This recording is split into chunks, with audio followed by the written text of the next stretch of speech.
Hello दोस्तों, good mornings.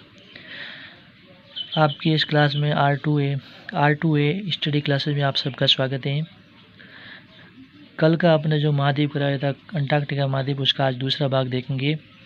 कल का जो वीडियो था उसका आपने बहुत लोगों ने पसंद किया होगा, ऐसी उम्मीद करता हूँ। अब पढ़ेंगे अपन अंटार्कटिका महाद्वीप का भाग 2।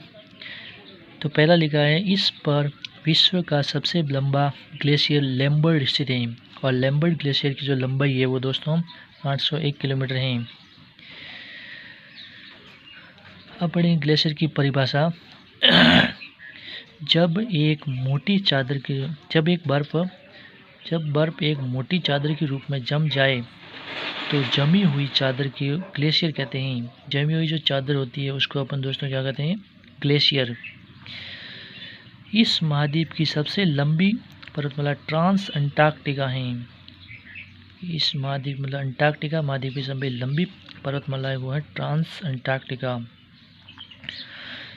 इस महाद्वीप का सर्वोच्च पर्वत शिखर विंसन मैसिव है, जो लार्सन की पहाड़ियों में स्थित है और इसकी औसत ऊंचाई 4892 मीटर है। ठीक है दोस्तों, इस अंटार्कटिका महाद्वीप है, इसका सर्वोच्च पर्वत शिखर है वो है दोस्तों विंसन मैसिव।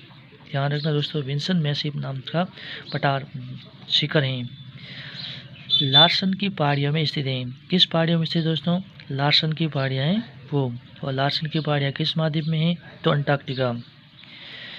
विंसन मैसिव की जो ऊंचाई है दोस्तों वो है 4892 मीटर। आगे देखो दोस्तों,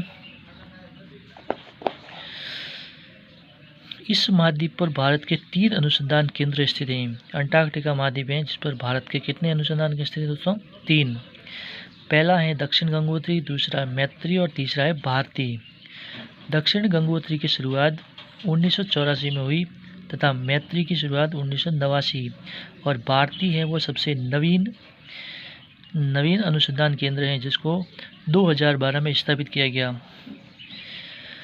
दक्षिण गंगोत्री और मैत्री को वर्तमान में बंद कर दिया गया है, यहाँ पर कोई भी वर्तमान में कार्य नहीं हो रहा है। जो भारती है, भारतीय अनुसंधान केंद्र है उसके अंदर अभी वर्तमान में कार्य हो रहा है। दोस्तों, इस वीडियो को ज़्यादा से ज़्यादा लाइक, शेयर एवं सब्सक्राइब करें। अब पढ़ेंगे दोस्तों अंटार्कटिका पर स्थित प्रमुख ज्वालामुखी पर्वत शिखर। तो ज्वालामुखी पर्वत शिखर में पहला है माउंट सिडल। माउंट सिडल ऊंचाई है 4285 मीटर। माउंट सिडल की ऊंचाई कितनी है दोस्तों? 4285 मीटर। अंटार्कटिका का सर्वोच्च ज्वालामुखी पर्वत शिखर है। अंटार्कटिका का सर्वोच्च क्या है दोस्तों? ज्वालामुखी पर्वत शिखर। तो दोस्तों पहला शिखर हमने पढ़ा था माउंट सिडल, ठीक है ना, जो ज्वालामुखी से निर्मित है, जो सबसे ऊंचा है 4285 मीटर। उसके बाद दोस्तों आगे लिखा है दूसरा है माउंट इरेबस। माउंट इरेबस की औसत ऊंचाई है 3794 मीटर। माउंट इरेबस की ऊंचाई कितनी है दोस्तों? 3794 मीटर। यह अंटार्कटिका महाद्वीप पर स्थित दूसरा ऊंचा ज्वालामुखी पर्वत है। दूसरा ऊंचा ज्वालामुखी पर्वत पूछे तो आपको बताना है माउंट इरेबस, जो रॉस सागर के तट पर स्थित है। किस महासागर पर तट पर स्थित है? रॉस सागर तट है, वहाँ पर स्थित है। ये दो पर्वत आपने देखे, माउंट सिडल और माउंट इरेबस, ये अंटार्कटिका महाद्वीप के ज्वालामुखी से निर्मित पर्वत है, शिखर हैं। उसके बाद है अंटार्कटिका महाद्वीप की कुछ अन्य जानकारी लेते हैं अपन। इस पर विश्व का सबसे बड़ा अनुसंधान केंद्र मैकमार्डे स्थित है। कौन सा अनुसंधान केंद्र स्थित है? मैकमार्डे। और यह यूएसए देश द्वारा स्थापित किया गया। यूएसए संयुक्त राज्य अमेरिका है, उसके द्वारा मैकमार्डे अनुसंधान केंद्र स्थापित किया गया। इस महाद्वीप पर स्थित सभी अनुसंधान केंद्र की निगरानी नॉर्वे देश से की जाती है। जो भी यहाँ पे अनुसंधान केंद्र है उस सभी देशों की निगरानी है वो, अनुसंधान केंद्रों की निगरानी है वो किस देश से की जाती है? नॉर्वे देश से की जाती है। भारत के सभी अभियान दल अंटार्कटिका पर गोवा राज्य से जाते हैं। भारत का एक सबसे छोटा राज्य है गोवा, वहाँ पर अंटार्कटिका जाने के लिए दल वहाँ से जाते हैं। गोवा में भारत का अंतर्राष्ट्रीय अंटार्कटिका अनुसंधान केंद्र स्थित है। गोवा में है भारत का अंतर्राष्ट्रीय अंटार्कटिका अनुसंधान केंद्र स्थित है। आगे देखिए दोस्तों ये विश्व भूगोल आपके लिए बहुत इम्पोर्टेंट, बहुत ही उपयोगी है। इसे ज़्यादा से ज़्यादा शेयर करें, सब्सक्राइब करें और पढ़ें इस चैनल को। R2A स्टडी क्लासेस को ज़्यादा से ज़्यादा शेयर एंड सब्सक्राइब करें। आगे देखिए दोस्तों, ओजोन गैस में सर्वप्रथम छिद्र 1985 में देखा गया था। सर्वप्रथम ओजोन गैस में छिद्र हुआ था, उसको सर्वप्रथम कब देखा गया? तो 1985 में। यह अंटार्कटिका के फरहान एट अल नामक स्थान पर देखा गया। अंटार्कटिका का एक महत्वपूर्ण स्थान है फरहान एट अल नामक स्थान, वो वहाँ से इसको देखा गया था। ओजोन गैस सर्वाधिक नुकसान CFC गैस से होता है। ओजोन गैस का सर्वाधिक नुकसान किस गैस से होता है? CFC। CFC का अर्थ दोस्तों होता है क्लोरोफ्लोरोकार्बन। CFC का दोस्तों बता दिया क्लोरोफ्लोरोकार्बन। CFC में CFC 112 से सर्वाधिक नुकसान पहुंचता है। CFC में अनेक प्रकार की गैसें होती है। CFC में भी जो 112 गैस हैं वो सबसे ज़्यादा, जैसे फियोन कहते हैं, जिस गैस को क्या कहते हैं? फियोन। ओजोन गैस वायुमंडल में समताप मंडल में मिलती है।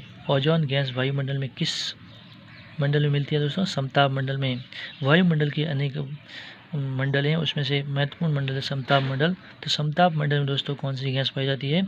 Ozone gas. ओजोन गैस की 20 से 50 मीटर की ऊंचाई मिलती है। और ये ओजोन गैस कितनी मीटर की ऊंचाई मिलती है? 20 से 50 किलोमीटर की ऊंचाई पर। 20 से 50 किलोमीटर की ऊंचाई पर दोस्तों मिलती है। तो दोस्तों ये था अपना अंटार्कटिका महाद्वीप। इसी के साथ अंटार्कटिका महाद्वीप संपूर्ण होता है। जल्दी से अपन एक बार वापस रिवाइज देखते हैं इसका। अपन ने पढ़ा था अंटार्कटिका महाद्वीप, महाद्वीपों की परिभाषा सर्वप्रथम पढ़ी थी कि धरातल का वह विशालकाय भूखंड जो चारों ओर जल से घिरा होता है, जल से घिरा होता है, उसे महाद्वीप कहते हैं। विश्व में कुल 7 महाद्वीप हैं। क्षेत्रफल की दृष्टि से महाद्वीपों का अवरोही क्रम में पड़ा एशिया, अफ्रीका, उत्तरी अमेरिका, दक्षिण अमेरिका, अंटार्कटिका, यूरोप, ऑस्ट्रेलिया। जनसंख्या की दृष्टि से देखें तो सबसे बड़ा एशिया है, दूसरे बाद अफ्रीका, यूरोप, उत्तरी अमेरिका, दक्षिण अमेरिका, ऑस्ट्रेलिया, अंटार्कटिका। फिर अपने दोस्तों देखा अंटार्कटिका महाद्वीप एक महत्वपूर्ण महाद्वीप जो मतलब विज्ञान के क्षेत्र में बहुत उपयोगी है, उसके बारे में पढ़ा।